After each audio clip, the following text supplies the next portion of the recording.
Ich bin in Lissabon für eine Woche mit meinem Mann. Ja. Ja, nicht Lissabon, Ontario, da brauchst du kein Woche für, da bist du durch in 3 Minuten. Falls meine Videos Europa in 3 Tagen, Ontario-Edition, nicht gesehen hat, ich habe sie unge im Double-Diwupp noch uns gelinkt. Da ist am Tag 2 fahren wir nach Lissabon, Ontario. Ja, könnt ihr den Unterschied mal sehen. Ne, jetzt bin ich im richtigen Lissabon in Portugal natürlich. Ne? Ich war noch nie hier gewesen, ist mein erstes Mal. Ich habe mich auch ja nicht so gut vorbereitet, wie ich das sonst immer mache, weil mein Mann hat sich den Meniskus verzerrt. Und es war überhaupt die Frage, kann der Mann laufen und wenn ja, wie lange? Ging aber alles soweit gut. Wir haben heute unsere letzte Tag. Ja. Ich habe schon einen Haufen schöne Städte gesehen, Köln zum Beispiel, ne? Sehr schön. Aber Lissabon hat schon viel zu bieten, ne? Das muss ich sagen.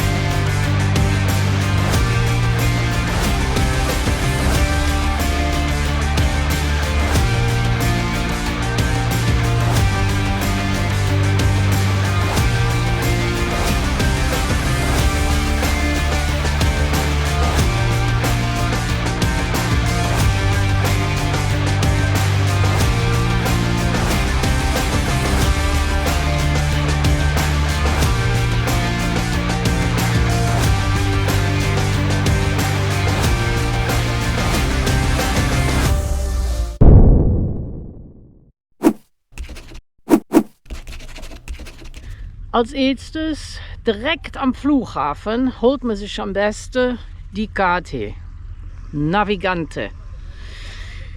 Mit der Karte kannst du die Metro benutzen, die Straßenbahnen, die Busse und so ja die Ferries, die kleinen Schiffe, die von einer Seite auf die andere fahren. Das haben wir heute gemacht. Wir sind nämlich heute in Seixal. Das ist hier ein Über von Lissabon. Lissabon liegt mir jetzt gerade so zu Füßen. Man kann es nicht besonders gut sehen, weil es ist hier ein bisschen nebelig. Das ist der erste Tag, wo man Wolken am Himmel hat. Die ganzen 7 Tage, kein Wölkchen, Sonne. Ungefähr 25, 26 Grad jeden Tag. Es ist Juni, etwa herrliches Wetter. Ja. Ich bin aber jetzt nicht so traurig, dass wir ein bisschen Wölkchen am Himmel haben und ein bisschen kühlere Temperaturen, weil ich habe mir nämlich direkt am ersten Tag eine herrliche Sonnenbrand geholt. Und deswegen habe ich auch die Mütze an, weil da overschält es sich. Ne? Das will ich euch jetzt nicht zumuten.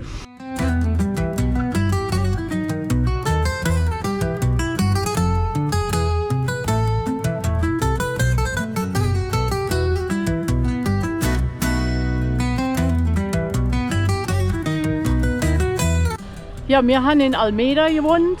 Das ist so ein Bezirk in Lissabon und da haben wir uns sehr, sehr wohl gefühlt. Das ist, sage ich mal, eine internationale Ecke, Mittelklasse, 1000 Restaurants, also du konntest in irgendeine Richtung gehen. Da waren mindestens 3 Restaurants in der Straße, Chinesisch, Indisch, Italienisch, was immer du wolltest. Ne? Auf dem Nachhauseweg haben wir uns immer eine Tee gekauft vom Chai Walla. So eine kleine indische Stand, war wie in Indien. Ne? Ja, da war ich ja auch uns einen Tick lang. Ne, also wie gesagt, Almeida. Ja.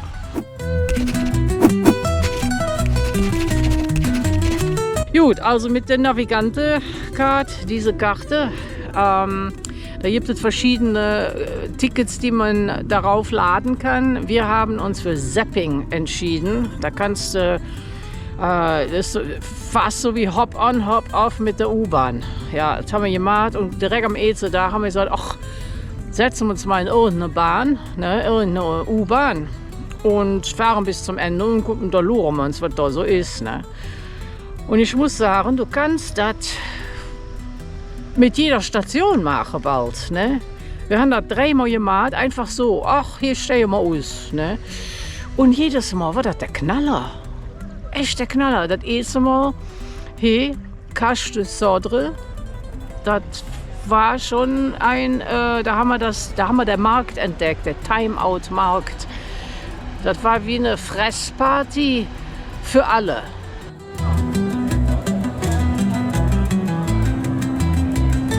Also ganz tolle Atmosphäre, unglaublich viele Möglichkeiten, was man alles essen kann. Das war gut.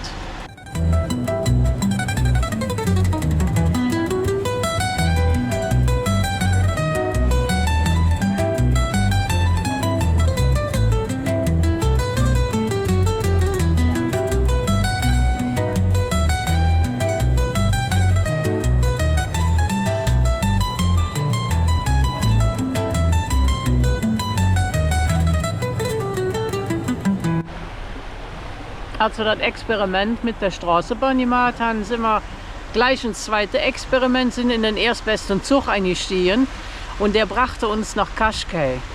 Ja, das ist ja schön da. Strände, ein Traum.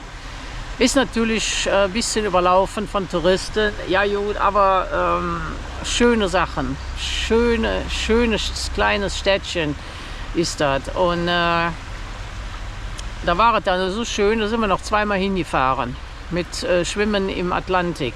Das Wasser war so kalt, unglaublich, über 30 Grad an dem Tag.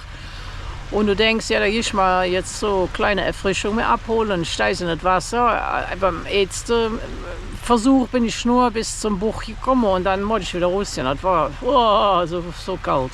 Jesus.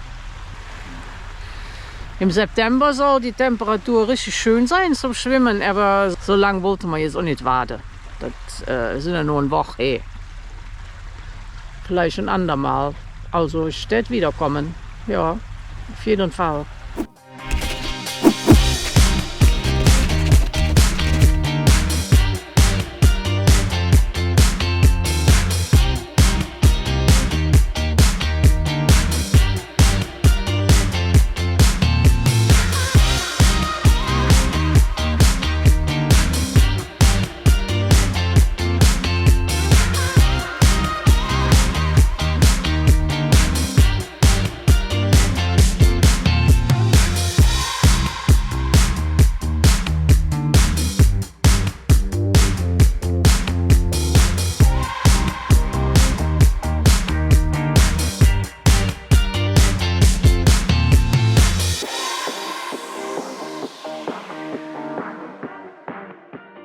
Ja, dann haben wir uns vom Yellow Bus ein Ticket gekauft für 3 Tage. Und das Ticket war gut für 2 Bustouren, 2 verschiedene Bustouren, für die alte Straßenbahnrundfahrt und für eine Boottrip bis hinten nach Belém und wieder zurück. Und das hat sich gelohnt. Das Ticket kostet 47 € und wir haben bar bezahlt. Und die Frau sagte, wenn ihr genau das Geld passend hast, kann ich euch 10% geben. Haben wir gehabt und dann war das Ticket 42 € für 3 Tage. Das hat sich total gelohnt. Wir haben jeden Tag eine Bootstour gemacht. Wir sind viel in Belém rumgelaufen.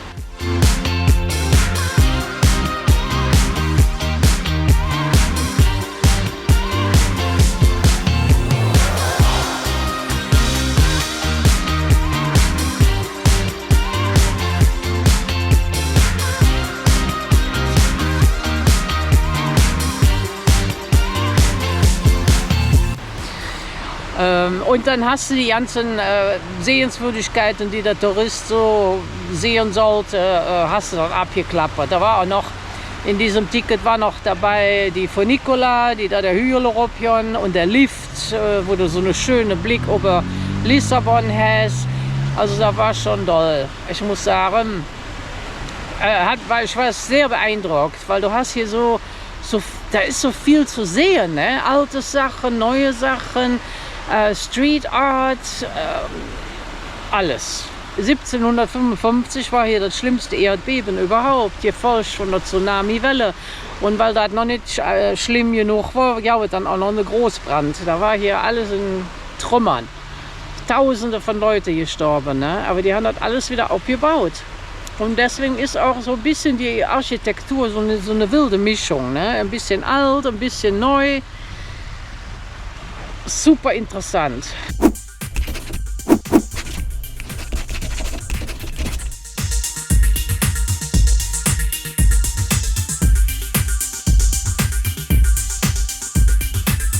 Lissabon ist ein bunter Mix aus Geschichte und Lebensfreude. Pastellfarbene Häuser, verspielte Azulejos und majestätische Bauten aus der Zeit der Seefahrer. He trifft barocke Pracht ob marode Schönheit. Charmant, ein bisschen schief und voller Geschichten.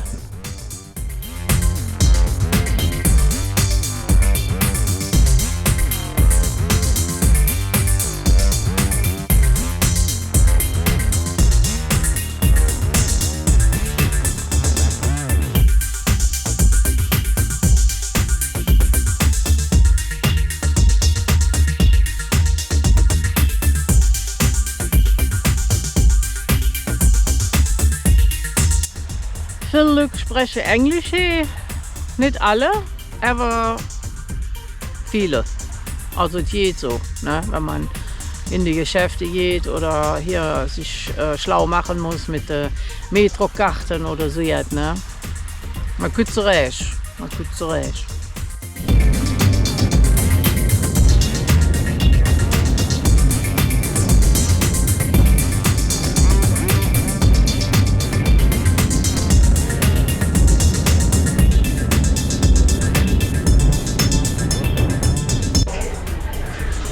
Da bin ich aber froh, dass ich hier nicht laufen muss. Das ist ganz schön steil, ey. Halleluja. Die berühmte Funicular rattert schon seit dem späten 19. Jahrhundert die Höhle Europa runter. Und das aus gutem Grund. Wer einmal versucht hat, Lissabons Straßen zu Fuß zu erklimmen, der weiß, warum diese Standseilbahn dringend gebraucht wurde. Damals eine Erleichterung für die Bewohner, Hück ein Highlight für alle, die lieber staunen als keuchen.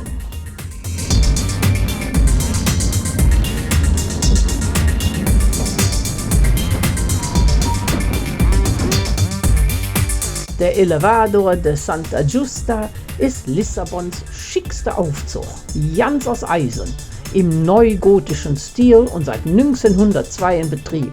Er verbindet die Unterstadt Beche mit dem höher gelegenen Stadtviertel Chiat. Ein nostalgisches Erlebnis mit Aussicht. Wer oben ankommt, wird mit einem fantastischen Blick über die Dächer der Stadt belohnt.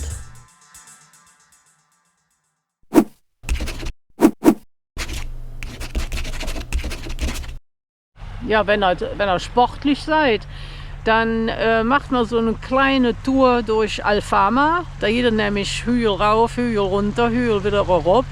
Da bleibst du in Schwung. Ne? Ist also super gutes Cardio-Training. Wir haben das nicht zu Fuß gemacht, muss ich gestehen, wegen einem kaputten Knie. Ne? Wir mussten ja ein bisschen vorsichtig sein, und ganz, ganz langsam. Ne? Wir haben das einfach mit der Bahn gemacht. Das war besser für uns, also für meinen Mann, ne? Für mich aber auch, weil Hügel rauf, runter, oben rauf, das ist jetzt vor 20 Jahren wieder das gut gewesen, aber man ist ja ein bisschen älter und ja, ihr wisst, ne?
Was noch? Ja, die haben hier, muss ich sagen, alle Museen haben Seniorenpreise.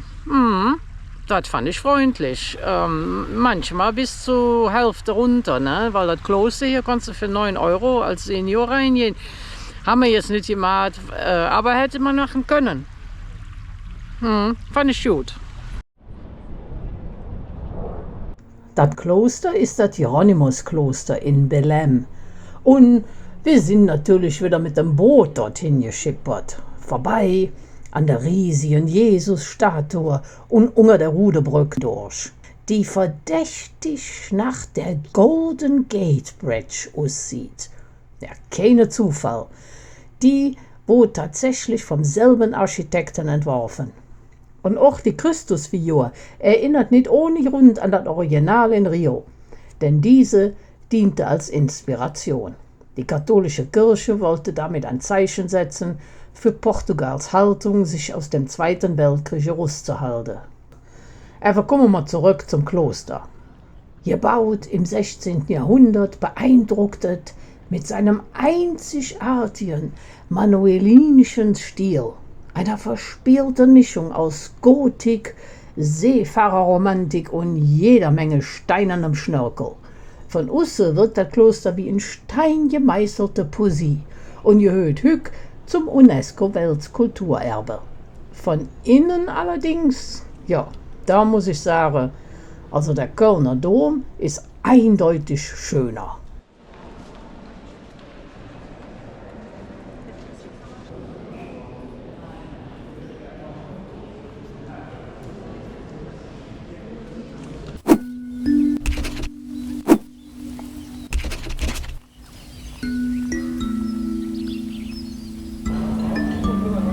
Cascais ist ein ehemaliges Fischerdorf, das sich heimlich in ein schickes Küstenstädtchen verwandelt hat. Mit kleinen Buchten, eleganten Villen und einer frischen Brise Atlantik im Haar. Früher war das die Sommerresidenz für portugiesische Könige. Hüg flaniert hier, während sonnig, charmant und entspannt mach. Cascais fühlt sich an wie Urlaub pur, mit der Bahn ganz einfach von Lissabon zu erreichen. Die Zugfahrt geht an der Küste entlang und bietet dabei wunderschöne Ausblicke über das Meer. Einsteigen, zurücklehnen und den Atlantik an der Fensterscheibe entlang ziehen lassen. Schöner kann Ankommen kaum sein.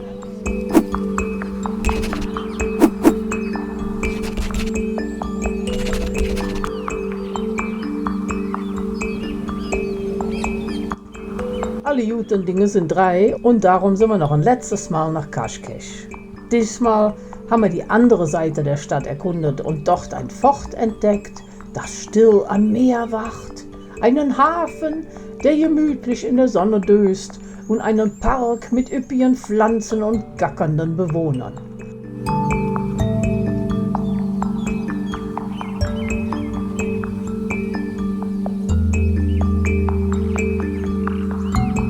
Mit einem letzten Cappuccino haben wir uns dann von diesem Ort verabschiedet, der uns jedes Mal ein bisschen mehr verzaubert hat.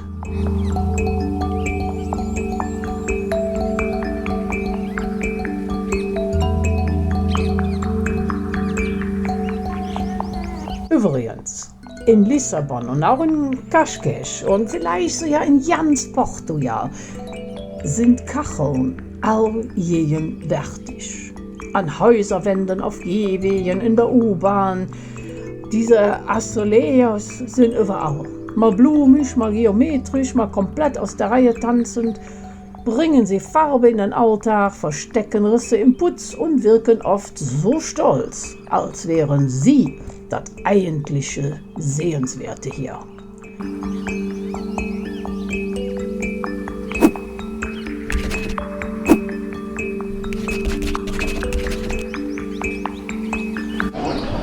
Am letzten Tag sind wir wieder in Experimentierstimmung und wir haben jetzt die Ferries genommen vom Terminal.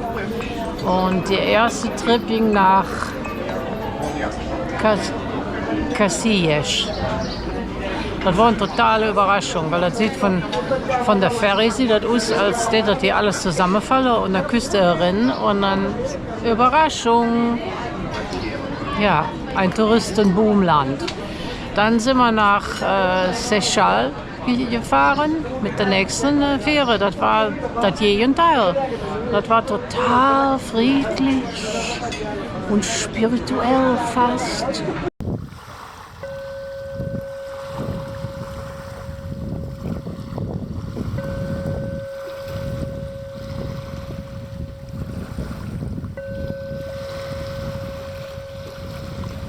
Also ich hoffe, euch hat der kleine Ausflug nach Lissabon gefallen. Mir hätte es sehr gefallen hier. Also ich fand es wirklich schön. Ich wünsche euch jetzt bis bald. Tschüss! Es lohnt sich hier uns vorbeizuschauen und wer weiß, vielleicht macht euch das genauso glücklich wie diesen Herren hier.